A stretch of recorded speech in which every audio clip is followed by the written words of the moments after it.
Hello everyone! I hope you're ready for another adventure because today Wayne reads Dinosaur Mysteries.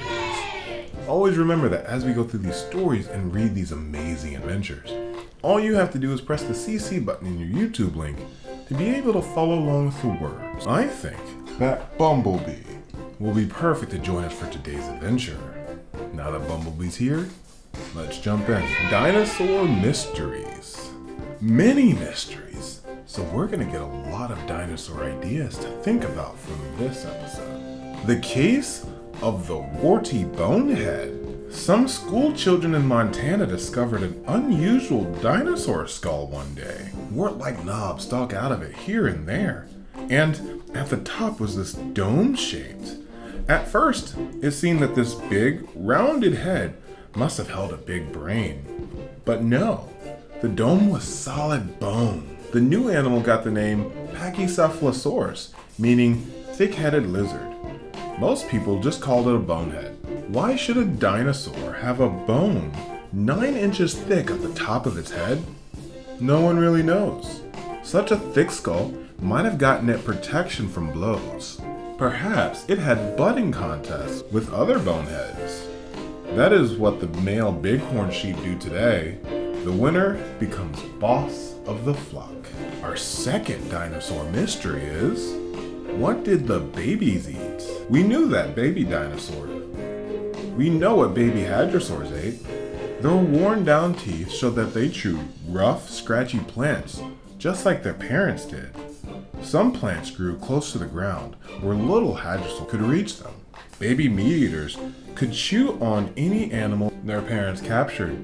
But what about the little brontosaurus, whose long-necked parents fed on evergreen sprigs 30 or more feet up in the air? The best answer seems to be that long-necked mother dinosaurs snipped off bits of food and gave them to their babies. One scientist thinks that mothers may have fed their babies the way that birds feed their young.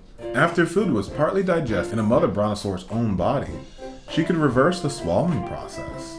This would bring up a bit of mushy pulp, which she would drop it into the baby's mouth. Pigeons feed their babies this way.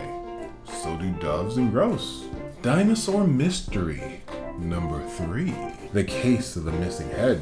Have you ever wondered about Brontosaur? It probably doesn't look like quite the Brontosaurus you are used to seeing. That is because scientists decided only in 1979 what kind of head the creature really had. For some reason, the long-necked brontosaurus skeletons were always found headless. Once, long ago, a few broken skull bones did turn up with a skeleton, but then a complete skull was found nearby. It was the type of head that another long-necked dinosaur, Camarasaurus, was known to have had. After the bones were sent to the museum, the complete skull was put onto the brontosaurus skeleton, and there it stayed. Some dinosaur experts had doubts about the head. And more they learned about Camarasaurus, the less they thought that was a type of head that belonged to Brontosaurus. Finally, they got out of those broken skull bones and looked at them again. By now, museum people had also learned more about all the long-necked dinosaurs. They could see that Brontosaurus was more like Diplodocus than Camarasaurus. Sure enough, the broken bones, when fitted together, resembled the bones of Diplodocus. A model was made in the museum, and now Brontosaurus in that museum has its own new head. It may soon have a new one in other museums too. The case of the tall sails. 2 unusual dinosaurs lived at the same time, about 75 million years ago in Africa. Both looked as if their skeletons had 2 sets of ribs. One set hung down, the place where ribs always are. The other set of bones was also attached to the backbone, but it stuck straight up in the air. These spiny bones were covered with skin, making it a kind of sail on the animal's back. Some of the sails were as tall as 6 feet. Were these sails a kind of radiator? Perhaps blood circulated through the sails close to the surface of the skin. Air blowing over the tall, spiny backs might cool the animal on hot days. The other, called Ouranosaurus, was a plant eater. Spinosaurus ate meat, probably Ouranosaurus meat. Finally, mini mystery number 5. The case of the poisoned spike. In the days before people knew much about dinosaurs, a man named Waterhouse Haskins made some models showing what he thought they looked like. Everyone supposed they crept around like lizards, so that was the way he built a huge model of the big plant eater called Iguanodon. But there was one thing that puzzled him: a horn-like spike that had been found in Iguanodon's bones. Where did it belong? About the only thing the spike seemed to resemble was a rhinoceros. So Hawkins stuck it at the top of Iguanodon's nose. Such a marvelous creature, he decided, deserved a special celebration.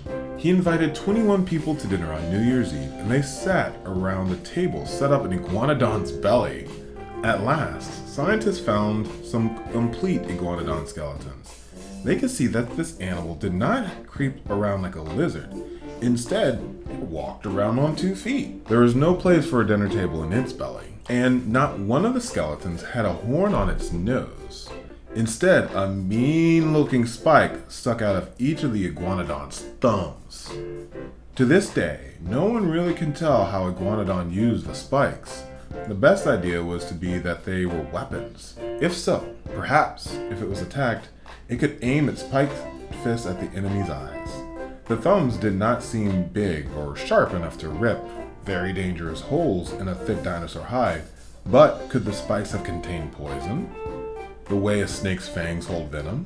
One scientist thinks that poison thumbs may be good protection, but that is a mystery still yet to be solved.